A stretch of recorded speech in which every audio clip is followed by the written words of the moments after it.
চলতে থাকো, একদিন থামতেই হবে। একদিন পৃথিবীর বাস্তবতা এটা, হয় মৃত্যু, নয় বার্ধক্য, নয় অসুস্থ, তোমারে থামাই দেবে।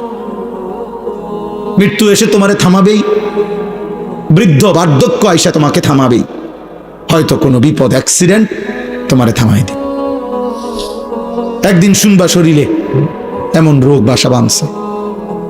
আজকে এক ভাই আমার লগে দেখা করছে, কইছে হুজুর আমি একটা মিনিট আপনার সাথে কথা কইতে চাই। আমি চিনতাম তাকে, মোটরসাইকেল চালাইতো, ব্যবসা করতো, সারাটা ক্যান্টনমেন্ট ঘুরতো, সারাদিন পরিশ্রম করত। উনি ভালো মানুষ, এমনি আমার সাথে 1 মিনিট দেখা করতে দাঁড়াইছিল। আমি ভুলে গেছি, আবার গাড়ি ঘুরাইয়া ওনার সামনে গেছি। বললাম কি সে ভাই? কয় চেহারাটার দিকে তাকাইয়া বলল যে হুজুর আমি মনে হয় আর বেশি দিন বাঁচবো না, আমার এমন মারাত্মক রোগ হয়েছে যার বেশি। উনি একটা কাগজ দিছে, আমার ছেলে মেয়েগুলোর নাম আপনার কাছে দিলাম, আপনি একটু দোয়া করেন। বলছে আমার মেয়ে এটা একটু বড় হয়ে গেছে, বড় হয়েছে, আপনি যদি পারেন হুজুর একটা কোনোদিন আমি যদি নাও থাকি, না বাঁচি, আমার মেয়েটার জন্য একটা ভালো ছেলে দেখেন। আমি তাকাই এলাম। এই জন্য দোস্ত থামাই দিবে তোমারে। প্রতিদিন কেউ না কেউ থেমে যাচ্ছে, অনেক আনন্দ, অনেক হাসি, অনেক ফুর্তি, অনেক সুস্থতা থেমে যাচ্ছে। তুমিও থেমে যাইবা।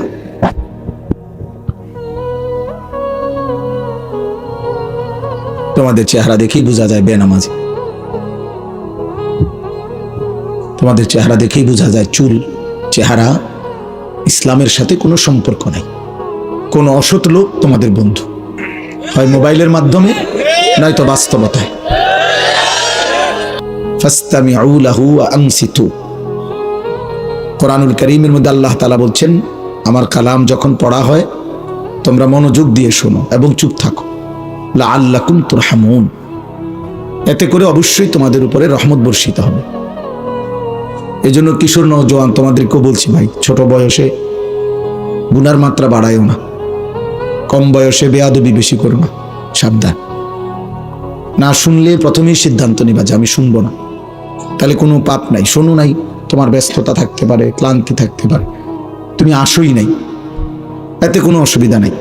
এই গ্রামের সবাই এখন এই মুহূর্তে ওয়াজ শুনতে হবে, এটা কোনো ফরজে আইন না, এটা কোনো বাধ্যতামূলক আইন না যে আপনারা কেউ ঘুমাইতে পারবেন না, আপনারা এখন বাধ্যতামূলক ওয়াজ শুনতে হবে, এমন জরুরি না। কিন্তু এই যে আয়শা উপস্থিত হয়ে খামখেয়ালি করা, ঠাট্টা মস্কারি, বুট বাদাম চটপটি, হাসি মজাক, ফাইজলামি বান্দ্রামি, এটা কিন্তু অনেক বড় অপরাধ। অত্যন্ত সুকৌশলে, কৌশল করে এই ইবলিস শয়তান আমাদের এই মাহফিলগুলোর ভিতরে বুট ঢুকাইছে, বাদাম ঢুকাইছে, অথচ এর সাথে কোনো সম্পৃক্ততা নাই। এটা রীতিমতো আল্লাহর কোরআনকে এক ধরনের অপমান করা।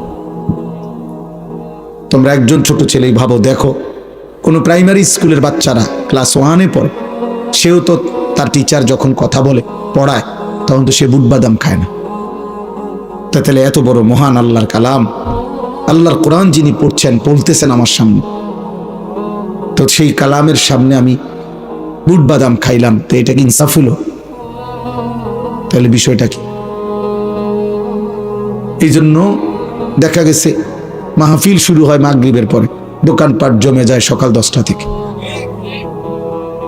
এবং অনেক সময় এমন দুর্ভাগ্য যে ছেলেটা আসছিল মাহফিলে, মাঝখানের এই দোকান তারে বাধাগ্রস্ত করে, সে আটকায় যায়, মাঝপথে থমকে যায়, মাঝপথে আর আল্লাহর দিকে আসতে গিয়ে বাধাগ্রস্ত হয়। কোরআনুল কারীমের মধ্যে আছে ওমান আযলামু মিম্মান যুক্কিরা বিআয়াতি রাব্বিহি সুম্মা আ'রাযা আনহা। তার চাইতে বড় জালেম পাপী আর কেউ হইতে পারে না, যার সামনে আমার আয়াত পড়া হয় অথচ সে তা থেকে বিমুখ, অমনোযোগী, খামখেয়ালি। আল্লাহ বলেন ওর সবচেয়ে বড় জালেম। ইন্না মিনাল মুজরিমিনা মুনতাকিমুন। আল্লাহ বলেন এমন পাপী থেকে আমি আল্লাহ নিজে প্রতিশোধ নেব। প্রতিশোধ। কোন মানুষের উপরে আল্লাহর সবচেয়ে বড় শাস্তি কি দুনিয়াতে? তাকে ইবাদতের তৌফিক না দেওয়া, তাকে আল্লাহর পথে আসবার সুযোগ না দেওয়া। ভাত মাছ খাওয়ায়, পৃথিবী দুনিয়ার যা চায় তা দিচ্ছে, এটা কোনো চাহিদা পূরণ করতেছে, এটা কোনো কঠিন অবাক কিছু না। আল্লাহ তাআলা জন্তু জানোয়ারের চাহিদা আমাদের চাইতেও বেশি পূরণ করতেছে। একটি বাঘ জন্মের পর থেকে যতদিন খায় ততদিন গোশতই খায়। একটি সিংহ জন্মের পর থেকে যতদিন খায় ততদিন গোশতই খায়। তাইলে দুনিয়া তো জানোয়ার বেশি ভোগ করে। একটা হাতি প্রতিদিন, বন্য হাতি 250 কেজি খাবার খায়, গবেষকদের কথা। 90 লিটার পানি পান করে। একটি তিমি একবারে 200 জন মানুষের সমপরিমাণ খাবার খায়। তাইলে পৃথিবী, দুনিয়া, জানোয়ার আমাদের চাইতে বেশি ভোগ করে। দুনিয়া ভোগ করা, উল্লাস করা, আনন্দ করা, ফুর্তি করা, লাগামহীন, বাঁধনহীন, এটার মধ্যে তেমন কোনো সফলতা নেই। এটার মধ্যে কোনো সফলতা নেই। জঙ্গলের বাঘ তো এর চাইতে বেশি অঞ্চলে দৌড়ায়। সাগরের মাছ তো এর চাইতে বেশি অঞ্চলে দৌড়ায়। তাইলে বলেন, এই জন্য ভাই ছেলেরা, বাবা এটা বুঝো।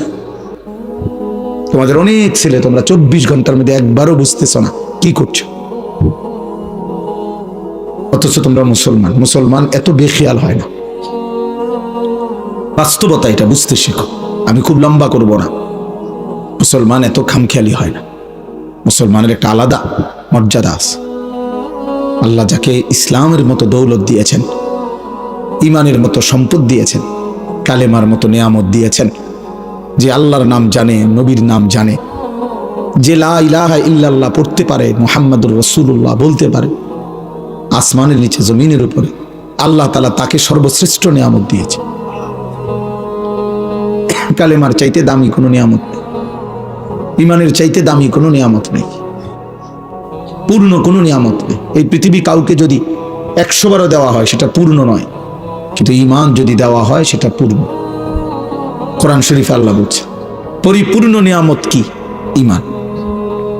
পরিপূর্ণ নিয়ামত কালেমা, পরিপূর্ণ নিয়ামত লা ইলাহা ইল্লাল্লাহ। এজন্য আল্লাহ যাকে ঈমান দিয়েছেন তাকে আল্লাহই দিয়েছেন, পছন্দ করেই দিয়েছেন।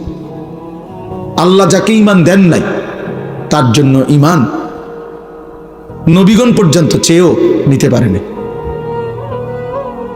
নাই। একটা ছেলে হলেও বুঝো, একজনই। আমি যেহেতু ব্যক্তিগতভাবে কোনো প্রার্থী না, আমার কোনো মার্কা নাই বা ভোটের কোনো প্রচারণা নাই, অতএব আমি সকলের সমর্থন জরুরি না, অনেক মানুষ শুনতে হবে এটাও জরুরি না। আল্লাহর কথা একজনকে বললেও নেকি হয়, সওয়াব হয়। আমার সওয়াব দরকার, আমার আখিরাত দরকার। সেই জন্য এটা মনে রাখতে হবে, আল্লাহ যাকে ঈমান দেয় নাই, আল্লাহ যার ব্যাপারে সিদ্ধান্ত নিছেন ঈমান দেবে না, তার জন্য ঈমান নবীগণ পর্যন্ত চেয়েও নিতে পারেনি।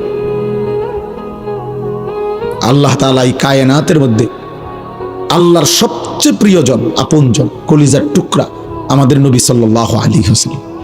সেই নবী, তার চাইতে বেশি প্রিয় আল্লাহর কাছে আর কেউ নেই।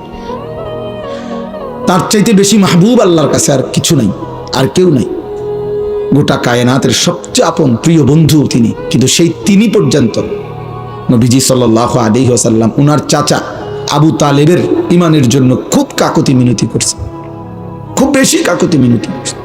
মৃত্যুর পূর্বে কাঁদছেন, অনেক বেশি অনুনয় বিনয় করছেন চাচারে কালেমা পড়াবার জন্য। আবু তালেবকে কুল লা ইলাহা ইল্লাল্লাহ কালিমাতান আশহাদু বিহা আশহাদু লাকা বিহা ইনদাল্লাহ, বুখারী riwayat।